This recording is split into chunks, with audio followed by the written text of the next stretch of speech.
کیا تم اس وقت سنجیدہ ہو؟ جیسے ہی یہ الفاظ تمہارے منہ سے نکلے تم نے اپنے شوہر کو مکمل بے یقینی سے گھورا۔ آدھی رات سے کچھ اوپر کا وقت تھا، سرکاری طور پر تمہاری ازدواجی زندگی کی تیسری سالگرہ کا آغاز، اور اس رات کا جشن منانے کے بجائے اس کی منصوبہ بندی میں تم نے پورا مہینہ لگا دیا تھا۔ تم اپنے لیونگ روم میں کھڑی اسے لاپرواہی سے یہ بتاتے ہوئے سن رہی تھی کہ وہ چند گھنٹوں میں کاروباری سفر پر جا رہا ہے۔ صرف یہی نہیں، اس کی سابقہ مگیتر عائزہ بھی اس کے ساتھ جا رہی تھی۔ زاویان کھڑکی کے پاس صوفے پر بیٹھا تھا اور اس کا لیپ ٹاپ اس کی گود میں رکھا تھا۔ اس کی توجہ اب بھی اسکرین پر جمی ہوئی تھی، جیسے یہ گفتگو اتنی اہم نہ ہو کہ اس کی پوری توجہ حاصل کر سکے۔ مدھم روشنی اس کے تیکھے نقوش پر منعکس ہو رہی تھی، جبکہ اس کی انگلیاں لگاتار ٹائپنگ کر رہی تھیں۔ وہ اس بات سے بالکل بے نیاز تھا کہ تمہارا دل جیسے دک سے رہ گیا تھا۔ تم نے اس رات کا تصور کچھ الگ کیا تھا۔ تم نے اکٹھے رات کے کھانے، ایک خاموش جشن اور شاید ایک ایسے لمحے کا تصور کیا تھا جہاں وہ تمہیں ایک ایسے شوہر کی طرح دیکھے جسے اب بھی یاد ہو کہ اپنی بیوی سے کیسے محبت کرنی ہے۔ اس کے بجائے تم وہاں کھڑی خود کو بے وقوف محسوس کر رہی تھی۔ زاویان، میں تم سے بات کر رہی ہوں۔ فقط تبھی اس نے بلا کر ٹائپنگ روکی۔ اس نے آہستہ سے اپنی نظریں تمہاری طرف اٹھائیں اور اس کی آنکھوں کے تاثر نے تمہارے سینے میں ایک دردناک جکڑن پیدا کر دی۔ وہاں تھکن تھی، جھنجھلاہٹ تھی اور کچھ ایسا سرد تھا جس نے تمہیں اپنے اس رد عمل پر شرمندہ ہونے پر مجبور کر دیا۔ کیا تم ڈرامائی ہونا بند کر سکتی ہو؟ اس کی آواز پرسکون تھی، کچھ زیادہ ہی پرسکون، جیسے اس نے اس واحد رات کو برباد نہ کیا ہو جو واقعتاً تمہارے لیے اہمیت رکھتی تھی۔ تم نے چند سیکنڈ تک اسے گھورا، یہ سمجھنے کی کوشش کرتے ہوئے کہ اس نے ابھی کیا کہا ہے۔ ڈرامائی؟ تمہاری آواز پہلے سے زیادہ دھیمی نکلی، لیکن وہ ہلکی سی کانپ رہی تھی۔ تم ہماری شادی کی سالگرہ پر آدھی رات کو اپنی سابقہ مگیتر کے ساتھ کاروباری سفر پر جا رہی ہو، اور کسی نہ کسی طرح میں ہی ڈرامائی ہوں۔ زاویان نے بلا کر لیپ ٹاپ بند کیا اور اسے اپنے پاس رکھ دیا، حالانکہ اس کے چہرے کے تاثرات بامشکل بدلے۔ وہ میری بزنس پارٹنر ہے زویا، اس طرح برتاؤ کرنا بند کرو۔ کس طرح کا برتاؤ؟ تمہارے منہ سے ایک ہلکی سی ہنسی نکلی، لیکن اس میں کوئی مزاح نہیں تھا۔ تمہاری بیوی کی طرح؟ تم نے اپنے ہاتھ سینے پر باندھ لیے، خود کو سنبھالنے کی کوشش کرتے ہوئے، حالانکہ مایوسی پہلے ہی تمہارے اندر گہرائی سے بیٹھنا شروع ہو چکی تھی۔ میں نے پورے 1 مہینے سے اس رات کی منصوبہ بندی کی تھی۔ اپنی مرضی کے خلاف تمہاری آواز دھیمی ہو گئی۔ میں نے ڈنر ریزرویشن کرائیں، میں نے اپنے منصوبے منسوخ کیے، میں نے تمہارا انتظار کیا، کیونکہ تم نے مجھ سے وعدہ کیا تھا کہ یہ سال مختلف ہوگا۔ پہلی بار زاویان نے نظریں پھیر لی، تاہم اس خاموشی میں کوئی پشیمانی نہیں تھی، یہ نظر انداز کرنے والی خاموشی تھی۔ کچھ ضروری کام آ گیا تھا۔ تمہاری شادی سے زیادہ ضروری؟ زاویان نے دھیمی سی آہ بھری اور صوفے پر پیچھے ٹیک لگا لی۔ میں بزنس کو بڑھانے کی کوشش کر رہا ہوں، تمہیں سمجھداری دکھانی چاہیے۔ ان الفاظ میں کچھ ایسا تھا جس نے تمہارے صبر کا پیمانہ آہستہ آہستہ لبریز کر دیا۔ سمجھداری؟ تم نے 3 سال سمجھداری دکھانے میں گزارے تھے۔ تم نے دیر رات تک کام کرنے کو سمجھا، تم نے چھوٹ جانے والے ڈنرز کو سمجھا، تم نے اس کا سالگرہ، خاص دن اور وعدے بھول جانا سمجھا، تم نے اس کے دیے ہوئے ہر بہانے کو سمجھا، لیکن آج رات کچھ مختلف محسوس ہو رہا تھا۔ تم جانتے ہو سب سے زیادہ تکلیف دہ کیا ہے؟ تم نے اسے غور سے دیکھا، شدت سے امید کرتے ہوئے کہ شاید اب وہ سمجھ جائے۔ تمہیں ہماری سالگرہ یاد تک نہیں تھی جب تک میں نے تمہیں یاد نہیں دلایا۔ اس بات نے بالآخر اس کے چہرے پر تناؤ پیدا کر دیا۔ مجھے یاد تھا۔ نہیں، تم نے سر ہلاتے ہوئے دھیمی آواز میں کہا۔ جب میں نے ذکر کیا تو تمہیں یاد آیا۔ تمہارا گلا درد سے گھٹنے لگا، اور کسی نہ کسی طرح یاد آنے کے بعد بھی تم نے جانے کا فیصلہ کیا۔ زاویان تب کھڑا ہو گیا اور وہ واضح طور پر بے صبرا ہو رہا تھا۔ یہ سفر ضروری ہے، تو پھر میں بھی تمہارے ساتھ چلوں گی۔ جواب فوراً آیا، نہیں۔ تم نے پلکیں جھپکائیں۔ نہیں؟ زاویان نے اپنے بالوں میں ہاتھ پھیرا۔ وہ پہلے ہی اس گفتگو سے تھکا ہوا لگ رہا تھا۔ تمہارا وہاں ہونا میری توجہ بھٹکا دے گا۔ ایک سیکنڈ کے لیے تم سچ مچ سانس لینا بھول گئیں۔ اسے ڈسٹریکٹ کرنا؟ وہ تمہیں اس نظر سے دیکھتا تھا، سکون نہیں، سہارا نہیں، خاندان نہیں، بلکہ ایک رکاوٹ۔ میں تمہاری بیوی ہوں اور یہ کام ہے، لیکن عائزہ کا وہاں ہونا ٹھیک ہے؟ اس کا نام سنتے ہی اس کے چہرے کے تاثرات فوراً سخت ہو گئے۔ یہ سب دوبارہ شروع مت کرو۔ دوبارہ؟ تم نے ایک چھوٹا سا قدم آگے بڑھایا۔ تمہارا مطلب ہے میرا یہ پوچھنا کہ تمہارا تمہاری سابقہ منگیتر ہمیشہ تمہارے ساتھ سفر پر کیسے چلی جاتی ہے کیونکہ وہ پروفیشنل ہے؟ یہ جملہ توقع سے زیادہ سخت لگا۔ پروفیشنل۔ تم نے کچھ دیر اسے دیکھا اور پھر اپنے آپ میں دھیمی سی ہنسی ہنسی۔ یہ تو مضحکہ خیز ہے۔ داویان نے ماتھے پر بل ڈالے۔ کیا؟ کیونکہ بظاہر تمہاری سابقہ پروفیشنل ہے لیکن تمہاری بیوی ایک رکاوٹ ہے۔ کمرے میں اچانک تناؤ اور باری پن کا احساس ہونے لگا۔ تم دونوں کے درمیان ہوا کسی تیزدار چیز میں بدل چکی تھی۔ تم باتوں کو گما رہی ہو۔ کیا میں گما رہی ہوں؟ تم نے سیدھا اس کی آنکھوں میں دیکھا۔ کیونکہ حال ہی میں ایسا لگتا ہے جیسے ہمیشہ کام ہوتا ہے، ہمیشہ بزنس ہوتا ہے، ہمیشہ عائزہ ہوتی ہے۔ تمہاری آواز دھیمی ہو گئی جس میں اب غصے سے زیادہ دکھ تھا۔ لیکن میں کبھی نہیں ہوتی۔ اس نے جواب دینے سے پہلے ایک سیکنڈ کے لیے نظریں پھیر لیں۔ تم ضرورت سے زیادہ سوچ رہی ہو۔ نہیں، تم نے بامشکل تھوک نگلا۔ مجھے لگتا ہے کہ میں اب چیزوں کو سمجھ رہی ہوں۔ اس کے چہرے کے تاثرات تاریک ہو گئے۔ کیا سمجھ رہی ہو؟ وہ سوال تم دونوں کے درمیان ایک خطرناک اور تکلیف دہ شکل میں موجود تھا کہ شاید تم اب بھی اسے بھول نہیں پائے ہو۔ ایک خطرناک خاموشی چھا گئی۔ ساویان کے چہرے کے تاثرات یکسر بدل گئے۔ مجھے سچ بتاؤ۔ تمہاری آواز ہلکی سی کانپی۔ کیا تمہارے دل میں اب بھی اس کے لیے جذبات ہیں؟ اس کا سر جھٹکے سے تمہاری طرف گھوما۔ بس بہت ہوا، کیونکہ میں سچ مچ نہیں جانتی کہ اب مجھے اس کے علاوہ اور کیا سوچنا چاہیے۔ وہ جھنجھلاہٹ جو برسوں سے جمع ہو رہی تھی ملا کر باہر نکل آئی۔ تم مجھے بامشکل دیکھتے ہو راویان، تم مجھے بامشکل چھوتے ہو، بامشکل مجھ سے بات کرتے ہو، اور اب تم ہماری سالگرہ کے دن اس عورت کے ساتھ جا رہے ہو جس سے تم محبت کرتے تھے۔ رک جاؤ یا میں تم دونوں کے درمیان کسی چیز میں رکاوٹ بن رہی ہوں۔ جیسے ہی یہ الفاظ تمہارے منہ سے نکلے سب کچھ بدل گیا، بہت تیز، بہت اچانک۔ اس سے پہلے کہ تمہارا دماغ کچھ سمجھ پاتا کمرے میں ایک آواز گونجی۔ تمہارے چہرے پر شدید جلن ہوئی۔ اس ضرب کے اثر سے تمہارا سر تھوڑا سا گھوم گیا اور ایک سیکنڈ کے لیے ہر طرف مکمل خاموشی چھا گئی۔ تم نے آہستہ سے اپنا ہاتھ اپنے گال کی طرف اٹھایا۔ تمہاری سانسیں اچانک بے ترتیب ہو گئیں کیونکہ جو کچھ ہوا تھا اس کی حقیقت تمہارے اوپر باری ہو کر بیٹھ چکی تھی۔ راویان ساکت کھڑا تھا۔ اس کے اپنے چہرے کے تاثرات فوری طور پر بدل چکے تھے۔ غصہ غائب ہو چکا تھا اور اس کی جگہ ایک اضطراب، ایک تناؤ نے لے لی تھی۔ اس نے آدھے سیکنڈ کے لیے اپنے ہاتھ کو دیکھا اور پھر اسے فوراً نیچے کر لیا۔ مجھے ایسا نہیں کرنا چاہیے تھا۔ اب اس کی آواز زیادہ دھیمی، ضبط شدہ لیکن مختلف لگ رہی تھی۔ تم نے کچھ کہے بغیر اسے دیکھا۔ داویان نے ایک قدم آگے بڑھایا۔ تم نے حد پار کی تھی۔ ان الفاظ نے تمہیں بے یقینی سے اسے گھورنے پر مجبور کر دیا۔ میں نے حد پار کی؟ تمہاری آواز بالکل کھوکھلی معلوم ہو رہی تھی۔ تم نے ابھی مجھے تھپڑ مارا ہے۔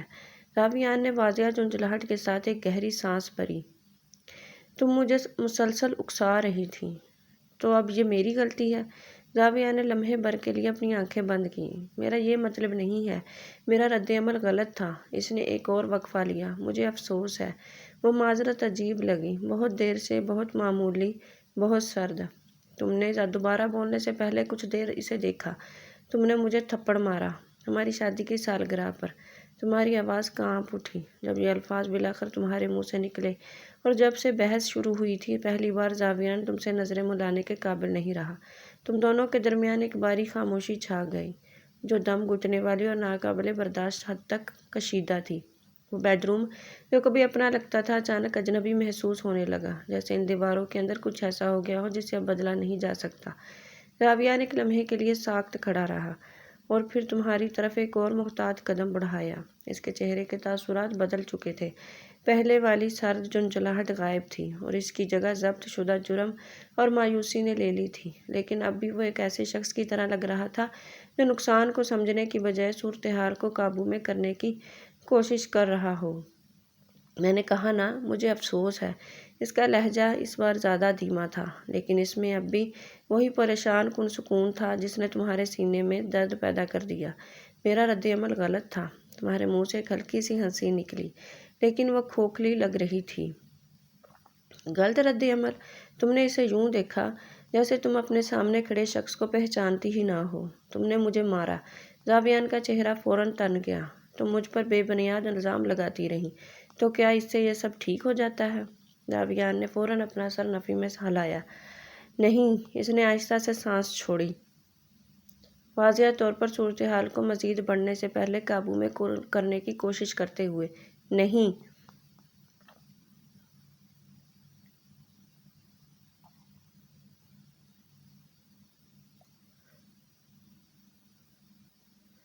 تم نے آہستہ سے اپنا سر ہلایا، باوجود اس کے کہ تم انہیں روکنا چاہتی تھی۔ بلا کر تمہاری آنکھوں میں آنسو بھر آئے۔ ایسا مت کرو، زاویان نے ہلکا سا ماتھے پر پلٹ ڈالا۔ کیا نہ کروں؟ وہاں کھڑے ہو کر اپنے اعمال کا ذمہ دار مجھے ٹھہرانے کی کوشش مت کرو۔ کمرے میں پھر خاموشی چھا گئی۔ تم ہماری سالگرہ بھول گئے، تم نے ہمارے منصوبے منسوخ کر دیے، تم نے اپنی بیوی کے ساتھ ایک رات گزارنے کے بجائے اپنی سابقہ مگتر کے ساتھ جانے کا انتخاب کیا۔ ہر لفظ کے ساتھ تمہاری آواز زیادہ کانپ رہی تھی، اور کسی نہ کسی طرح مسئلہ اب بھی میں ہی ہوں۔ راویان نے واضح جھنجھلاہٹ میں اپنا ماتھا ملا۔ جب میں اس سفر سے واپس آؤں گا تو میں چھٹی لے لوں گا، ہم کہیں باہر جا سکتے ہیں، صرف ہم دونوں۔ تم نے بے یقینی سے اسے گھورا۔ یہ تقریباً ایک توہین جیسا محسوس ہوا، جیسے اس کا سچ مچ یہ ماننا ہو کہ ایک چھٹی اس سب کو مٹا سکتی ہے جو ابھی ہوا تھا۔ مجھے لگتا ہے کہ ہمیں علیحدگی اختیار کر لینی چاہیے، ہمیں طلاق لے لینی چاہیے۔ اسی رات پہلی بار زاویان سچ مچ حیران نظر آیا۔ کیا؟ میں طلاق چاہتی ہوں۔ اس کے چہرے کے تاثرات فوراً سخت ہو گئے۔ تم غصے میں ہو؟ نہیں، تم نے اپنا سر ہلایا۔ میرے خیال میں یہ طویل عرصے کے بعد سب سے پرسکون لمحہ ہے جس میں میں ہوں۔ زاویان نے تمہاری طرف ایک اور قدم بڑھایا۔ ایسی باتیں مت کرو جن کا تمہارا مقصد نہ ہو۔ میرا یہی مقصد ہے۔ کمرے میں پھر باریک خاموشی چھا گئی۔ تم اب اس میں تبدیلی دیکھ سکتی تھی۔ بالکل گھبراہٹ تو نہیں، لیکن بے چینی ضرور تھی۔ ضبط ہاتھ سے چھوٹ رہا تھا۔ تم ضرورت سے زیادہ رد عمل دے رہی ہو۔ اس جملے نے تمہیں تقریباً دوبارہ ہنسنے پر مجبور کر دیا۔ تم نے مجھے تھپڑ مارا، اور کسی نہ کسی طرح میں ضرورت سے زیادہ رد عمل دے رہی ہوں۔ زاویان نے لمحے بھر کے لیے اپنی آنکھیں بند کیں۔ میں نے کہا نا، مجھے افسوس ہے، اور میں نے سن لیا۔ تم نے بیڈ روم کے دروازے کی طرف مڑنے سے پہلے آخری بار اسے دیکھا، لیکن اب میں مزید نہیں سنوں گی۔ جب تم بیڈ روم کی طرف بڑھی تو زاویان نے فوراً ماتھے پر بل ڈالے۔ زویا، تم نے اسے نظر انداز کیا۔ زویا، رکو! جیسے ہی تم کمرے میں داخل ہوئی تم نے اپنے پیچھے دروازہ لاک کر دیا۔ ایک سیکنڈ بعد ایک دستک ہوئی، پھر دوسری۔ دروازہ کھولو! تم خاموش رہیں، جبکہ آنسو بلا کر تمہارے چہرے پر بہنے لگے۔ زاویان نے دوبارہ دستک دی، اس بار زیادہ سختی سے۔ زویا، میری بات سنو۔ تم بیڈ کے کونے پر بیٹھ گئی، خالی نظروں سے سامنے دیکھتے ہوئے۔ یہ ایک ملا جلا رد عمل تھا۔ میں نے کہا، مجھے افسوس ہے۔ دروازہ کھولو اور ہمیں بات کرنے دو۔ تمہارے ہاتھ کانپ رہے تھے جب تم نے اپنے آنسو پونچھے۔ 3 سالوں میں پہلی بار تمہارے اندر کچھ بالکل سن ہو چکا تھا۔ زاویان نے باہر سے ایک گہری آہ بھری۔ ٹھیک ہے، پرسکون ہو جاؤ، ہم 1 گھنٹے میں بات کریں گے۔ آخرکار اس کے قدموں کی آواز مدھم ہو کر ختم ہو گئی۔ کمرے کے اندر تم خاموشی سے کھڑی ہوئیں اور پیکنگ شروع کر دی۔ تقریباً 1 گھنٹہ گزر چکا تھا۔ گھر میں تکلیف دہ حد تک خاموشی تھی، اس قسم کی خاموشی جو پرسکون نہیں لگتی تھی، یہ اجنبی اور بھاری محسوس ہو رہی تھی۔ بیڈ روم کے اندر تمہارا سوٹ کیس بیڈ پر کھلا رکھا تھا، جبکہ بکھرے ہوئے کپڑے جو کبھی تمہاری شادی شدہ زندگی کے ٹکڑے لگتے تھے اب عجیب طور پر بے معنی معلوم ہو رہے تھے۔ پیکنگ کرتے ہوئے تمہارے ہاتھ مشینی انداز میں چل رہے تھے، تم بنا سوچے سمجھے چیزیں طے کر رہی تھی۔ تمہارے گال پر جلن تھوڑی کم ہو چکی تھی، لیکن اس کی یاد اب بھی تازہ تھی۔ تم روئی تھی، نہ اونچی آواز میں نہ ڈرامائی انداز میں، بس اتنا کہ حقیقت واضح ہو جائے، اتنا کہ یہ سمجھ آ جائے کہ تمہارے اندر کچھ بدل چکا ہے۔ کیونکہ زاویان نے چاہے کتنے ہی بہانے کیوں نہ دیے ہوں، اس کی معذرت چاہے کتنی ہی نپی تلی کیوں نہ ہو، تم ایک بات یقین سے جانتی تھی، تم اب نہیں رہ سکتی تھی۔ آج رات کے بعد بالکل نہیں۔ جس طرح اس نے تمہیں دیکھا تھا، اس کے بعد نہیں۔ جس طرح اس نے تمہیں یہ احساس دلایا تھا کہ اس سے محبت کرنا اب ایک زحمت بن چکا ہے، اس کے بعد بالکل نہیں۔ اور اس کے بعد تو بالکل نہیں جب اس نے تمہارے خلاف ہاتھ اٹھایا تھا۔ تم نے سوٹ کیس کی زپ بند کی اور کمرے کا ایک آخری جائزہ لیا۔ ایک گہری مستحکم سانس لینے کے بعد تم نے بیڈ روم کا دروازہ کھولا۔ اس آواز نے فوراً زاویان کی توجہ اپنی طرف کھینچی۔ وہ لیونگ روم میں بیٹھا تھا، اس کا لیپ ٹاپ اس پر میز پر اکیلا پڑا تھا، اس کی آستینیں اوپر چڑھی ہوئی تھیں، اور اس کے چہرے پر شدید تھکن واضح تھی۔ جیسے ہی اس نے تمہیں دیکھا وہ کھڑا ہو گیا۔ ایک لمحے کے لیے اس کے چہرے پر سکون کے تاثرات آئے، جیسے اس نے سچ مچ یہ سوچا ہو کہ تم پرسکون ہو گئی ہو کہ شاید یہ معاملہ ختم ہو جائے گا، لیکن وہ سکون اسی سیکنڈ غائب ہو گیا جب اس کی نظریں تمہارے ہاتھ میں موجود سوٹ کیس پر پڑیں۔ تم کیا کر رہی ہو؟ اس کی آواز فوراً دھیمی ہو گئی، محتاط اور ضبط شدہ۔ تم بنا کوئی جواب دیے اس کے پاس سے گزر گئیں۔ راویان تمہارے پیچھے چل دیا۔ زویا، جب تم نے پھر بھی کچھ نہ کہا تو اس کے چہرے پر بے چینی کے ساتھ جھنجھلاہٹ چھا گئی۔ مجھ سے بات کرو۔ تم بالآخر داخلی دروازے کے پاس رکیں۔ اب بات کرنے کو کچھ باقی نہیں رہا۔ راویان نے دوبارہ سوٹ کیس کو دیکھا، پھر تمہیں دیکھا۔ تم جا رہی ہو؟ ہاں، جواب فوراً اور پرسکون انداز میں آیا، اور کسی نہ کسی طرح اس بات نے اسے اس سے زیادہ بے چین کر دیا جتنا کہ تمہارے چلانے پر ہوتا۔ ایسا مت کرو۔ کیا نہ کروں؟ خود کو کمرے میں بند کرنے کے بعد پہلی بار تم نے اسے صحیح طرح سے دیکھا۔ جانا، یا بالآخر یہ دکھاوا کرنا بند کرنا کہ یہ شادی ٹھیک چل رہی ہے۔ اس کا چہرہ تن گیا۔ تم غصے میں ہو؟ نہیں، تم نے آہستہ سے اپنا سر ہلایا۔ میں 1 گھنٹے پہلے غصے میں تھی، اب میں بس تھک چکی ہوں۔ تمہاری آواز کی سچائی نے اس کے چہرے کے تاثرات کو بدل دیا، کیونکہ غصہ تو گزر سکتا تھا، لیکن تھکن کا مطلب تھا کہ کچھ ٹوٹ چکا ہے۔ راویان نے ایک چھوٹا سا قدم آگے بڑھایا۔ میں نے کہا نا، مجھے افسوس ہے، اور میں نے سن لیا۔ تو پھر اسے ختم کرو۔ تم اب بھی سوچتے ہو کہ یہ آج رات کے بارے میں ہے؟ تمہارے منہ سے ایک ہلکی سی سانس نکلی۔ آج رات تو بس آخری وجہ تھی۔ راویان نے ماتھے پر بل ڈالے۔ 3 سال راویان، شادی شدہ ہونے کے باوجود 3 سال تک اکیلے پن کا احساس، 3 سال تمہارے کام، تمہارے شیڈول، تمہاری ترجیحات کو سمجھنا، اور کسی نہ کسی طرح میں پھر بھی خود کو یہ تسلی دیتی رہی کہ آخرکار تم میرا انتخاب کرو گے۔ کمرے میں خاموشی چھا گئی۔ راویان نے مداخلت نہیں کی، وہ بس وہاں کھڑا سنتا رہا، سخت اور خاموش۔ آج رات مجھے احساس ہوا کہ تم کبھی ایسا نہیں کرو گے۔ اس سے پہلے کہ وہ جواب دے پاتا، سامنے کا دروازہ کھلا۔ راویان فوراً مڑا۔ اس کا چہرہ تاریک ہو گیا۔ ایک شخص اندر داخل ہوا جس کے ہاتھ میں ایک فولڈر صفائی سے پکڑا ہوا تھا۔ مسٹر احمد، تمہارے وکیل۔ راویان نے اس کے اور تمہارے درمیان دیکھا، پھر اس فولڈر کو دیکھا۔ اس کے چہرے پر کچھ ناقابل فہم تاثرات ابھرے۔ یہ کیا ہے؟ تم مسٹر احمد کے پاس گئیں اور خاموشی سے ان سے کاغذات لے لیے۔ مسٹر احمد نے احتیاط سے پیچھے ہٹنے سے پہلے تمہیں ایک ہمدردانہ انداز میں سر ہلایا۔ تم راویان کی طرف مڑی۔ طلاق کے کاغذات۔ اس رات پہلی بار راویان سچ مچ لرزتا ہوا دکھائی دیا۔ تم نے یہ پہلے ہی تیار کر رکھا تھا؟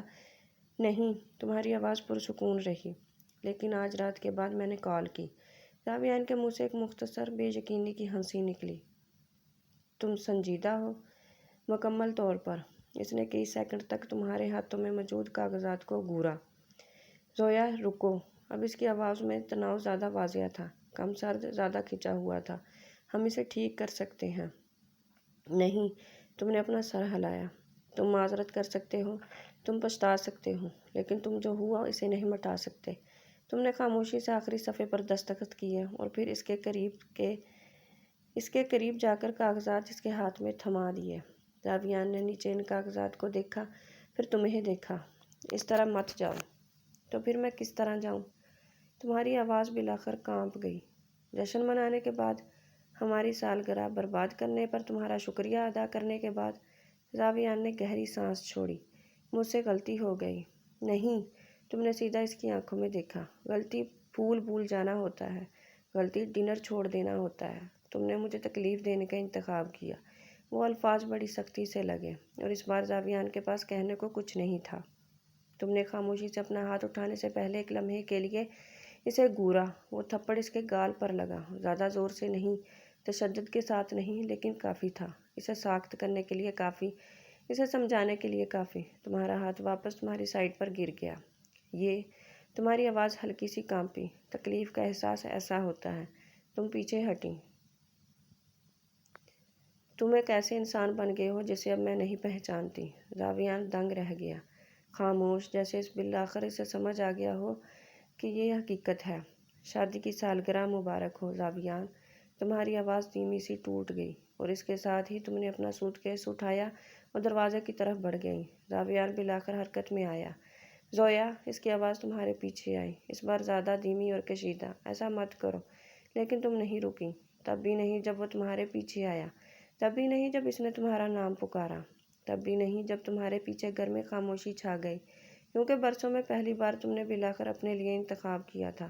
اور جب سامنے کا دروازہ تمہارے پیچھے بند ہوا تو اس نے زاویان کو ایک ایسے گھر میں اکیلا کھڑا چھوڑ دیا جو اچانک بہت زیادہ خالی محسوس ہونے لگا تھا۔ اسٹوڈیو سیٹ، حقیقت کا انکشاف۔ کٹ۔ جیسے ہی ڈائریکٹر کی آواز سیٹ پر گونجی، پورے بڑے اسٹوڈیو میں فوراً تالیوں کی ایک زبردست گونج چھا گئی۔ کیمروں کے پاس کھڑے عملے کے ارکان واضح طور پر متاثر نظر آئے، جبکہ کچھ اسٹاف ممبران نے حیرت کا اظہار کرتے ہوئے ایک دوسرے کو دیکھا۔ یہ شاندار تھا، کیمسٹری کمال کی تھی۔ میں سچ مچ بھول گیا کہ یہ اداکاری ہے۔ چند سیکنڈ کے لیے زاویان اپنی جگہ ساکت رہا، بالکل اسی جگہ کھڑا جہاں وہ اس سین کے دوران تھا۔ اس کی سانسیں ابھی پوری طرح بحال نہیں ہوئی تھیں، اور ایک لمحے کے لیے وہ اپنی سوچوں میں بالکل کھویا ہوا دکھائی دیا۔ سین کی جذباتی شدت نے واضح طور پر اسے توقع سے زیادہ گہرائی میں کھینچ لیا تھا، خاص طور پر طلاق کا سین اور وہ تھپڑ۔ یہ سب بہت حقیقی، بہت جذباتی اور بہت دل دہلا دینے والا محسوس ہوا تھا۔ اس نے آہستہ سے پلکیں جھپکائیں اور بلا کر حقیقت کی دنیا میں واپس آیا، جب اچانک کوئی اس کی طرف لپکا۔ دانش، اس کا سیکرٹری۔ دانش نے جلدی سے اسے پانی کی بوتل تھمائی اور ساتھ ہی ایک چھوٹا پورٹیبل پنکھا آن کر دیا۔ مسٹر زاویان، کیا آپ ٹھیک ہیں؟ آپ اس بار کچھ زیادہ ہی ڈوبے ہوئے لگ رہے ہیں۔ زاویان نے خاموشی سے بوتل لی اور ایک بار سر ہلایا۔ میں ٹھیک ہوں، لیکن وہ واقعی توجہ نہیں دے پا رہا تھا، کیونکہ اس کی آنکھیں پہلے ہی سیٹ کے دوسری طرف تمہیں ڈھونڈ چکی تھیں۔ تم میک اپ اسٹیشن کے پاس کھڑی تھیں، جبکہ تمہاری سیکرٹری ثنا نے تمہارے کندھوں پر تمہارا کوٹ درست کیا اور تمہیں پانی دیا۔ اس جذباتی سین کی وجہ سے تمہارے بال اب بھی ہلکے سے بکھرے ہوئے تھے، پھر بھی تم کسی نہ کسی طرح پریشان کن حد تک خوبصورت لگ رہی تھیں، اور زاویان کی بدقسمتی سے تم بھی پہلے ہی اسے دیکھ رہی تھی۔ جیسے ہی تمہاری نظریں ملیں تم مسکرا دیں، ایک چھوٹی سی شرارتی مسکراہٹ، وہ قسم جو ہمیشہ اسے بلا وجہ گھبراہٹ میں مبتلا کر دیتی تھی۔ بغیر سوچے سمجھے زاویان نے تمہاری طرف چلنا شروع کر دیا۔ دانش بالکل بے بس دکھائی دیا۔ سر، آپ کا شیڈول بعد میں۔ اسی دوران جیسے ہی زاویان تمہارے سامنے آ کر رکا، ثنا خاموشی سے ایک طرف ہو گئی۔ ایک مختصر سیکنڈ کے لیے تم دونوں میں سے کسی نے کچھ نہیں کہا۔ پھر زاویان نے عجیب سے انداز میں اپنی گردن کا پچھلا حصہ ملا۔ مس فاطمہ، تم نے شرارت سے ایک بوں اٹھائی۔ جی مسٹر زاویان۔ زاویان عجیب طور پر پشیمان نظر آیا۔ مجھے واقعی بہت افسوس ہے۔ تمہارے ہونٹ ہلکے سے مسکرائے۔ کس لیے؟ زاویان نے تمہارے گال کو دیکھا، اس تھپڑ کی جگہ کو۔ اس کی آواز واضح طور پر دھیمی ہو گئی۔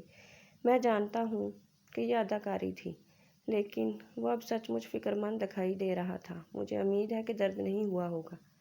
تمہاری شرارتی مسکراہٹ فوراً گہری ہو گئی۔ مسٹر زاویان، تم نے اپنا سر ہلکا سا جھکایا۔ تھپڑ دراصل میں نے آپ کو مارا تھا۔ زاویان نے پلکیں جھپکائیں۔ تم نے اپنی ہنسی چھپانے کی کوشش کی لیکن ناکام رہی۔ آپ تو مجھے بمشکل چھو ہی رہے تھے، جبکہ آخر میں نے آپ پر پوری طرح حملہ کر دیا۔ زاویان کے کانوں پر آہستہ آہستہ ہلکی سی سرخی چھا گئی، پھر بھی وہ تھوڑا سا شرمندہ نظر آیا۔ مجھے زیادہ محتاط رہنا چاہیے تھا۔ تمہاری سیکرٹری مسکراہٹ چھپانے کے لیے خاموشی سے دوسری طرف مڑ گئی۔ سیٹ پر موجود ہر شخص پہلے ہی ایک بات جانتا تھا، زاویان خان تمہارے سامنے غیر معمولی طور پر نرم پڑ جاتا تھا، تقریباً مشکوک حد تک نرم۔ شوٹنگ ختم ہوئے تقریباً ایک ہفتہ گزر چکا تھا، مگر زاویان کے دل سے وہ طلاق والا سین نکل ہی نہیں رہا تھا۔ جب بھی وہ آنکھیں بند کرتا، اسے زویا کی آنسوؤں سے بھری ہوئی آنکھیں اور ہاتھ میں پکڑے طلاق کے کاغذات یاد آ جاتے، حالانکہ وہ سب صرف اداکاری تھی۔ آخرکار اس نے ایک فیصلہ کر لیا۔ اگلے دن فلم کے آخری دن کی ریپ پارٹی تھی۔ پورا ہال روشنیوں سے جگمگا رہا تھا۔ تمام اداکار اور عملہ خوشی میں مصروف تھے، مگر زاویان کی نظریں صرف ایک چہرہ تلاش کر رہی تھیں۔ فاطمہ سفید لباس میں خاموشی سے ایک طرف کھڑی مہمانوں سے بات کر رہی تھی۔ زاویان نے گہرا سانس لیا اور اس کی طرف بڑھ گیا۔ مس فاطمہ۔ فاطمہ مسکرائی۔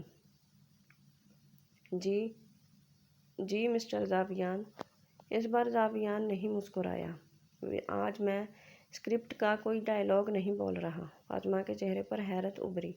میں نے اپنی زندگی میں بہت کردار نبھائے ہیں، لیکن اس فلم کے بعد پہلی بار مجھے احساس ہوا کہ اگر ایک دن تم واقعی میری زندگی سے چلی گئیں تو شاید میں خود کو کبھی معاف نہ کر سکوں۔ چند لمحوں کے لیے پورا حال جیسے خاموش ہو گیا۔ میں تم سے محبت کرتا ہوں فاطمہ۔ فاطمہ کی آنکھیں حیرت سے پھیل گئیں۔ یہ کسی سین کا حصہ نہیں ہے، نہ کوئی کیمرہ چل رہا ہے، نہ کوئی ڈائریکٹر کٹ کہے گا، یہ صرف میرے دل کی آواز ہے۔ اس نے اپنی جیب سے ایک چھوٹا سا ڈبہ نکالا۔ اس کے اندر ایک خوبصورت انگوٹھی رکھی تھی۔ کیا تم میری حقیقی زندگی کی ہیروئن بنو گی؟ فاطمہ کی آنکھوں سے بے اختیار آنسو بہنے لگے۔ وہ ہلکا سا ہنسی اور سر جھکا کر بولی، تمہیں معلوم ہے میں اس دن سے تمہیں پسند کرتی ہوں جب سے میں نے تمہارے ساتھ پہلا ڈرامہ کیا تھا اور تمہیں پہلی بار دیکھا تھا۔ راویان کی آنکھوں میں بھی نمی اتر آئی۔ فاطمہ نے اپنا ہاتھ آگے بڑھا دیا۔ ہاں، میں تمہارے ساتھ اپنی پوری زندگی گزارنا چاہتی ہوں۔ راویان نے مسکراتے ہوئے اس کی انگلی میں انگوٹھی پہنا دی۔ اسی لمحے پورا ہال تالیوں سے گونج اٹھا۔ ڈائریکٹر، عملہ اور تمام ساتھی اداکار خوشی سے انہیں مبارکباد دینے لگے۔ ڈائریکٹر ہنستے ہوئے بولا، لگتا ہے ہماری فلم کا سب سے خوبصورت سین اسکرپٹ میں نہیں تھا، یہ تو حقیقت میں لکھا گیا ہے۔ راویان نے محبت بھری نگاہوں سے فاطمہ کا ہاتھ تھاما اور آہستہ سے کہا، اسکرین پر ہم نے ایک دوسرے کو کھو دیا تھا، مگر حقیقت نے ہمیں ہمیشہ کے لیے ایک کر دیا، اور اسی رات کیمروں کی روشنیاں بجھ گئیں، مگر دو دلوں میں جلنے والی محبت کی روشنی ہمیشہ کے لیے روشن ہو گئی۔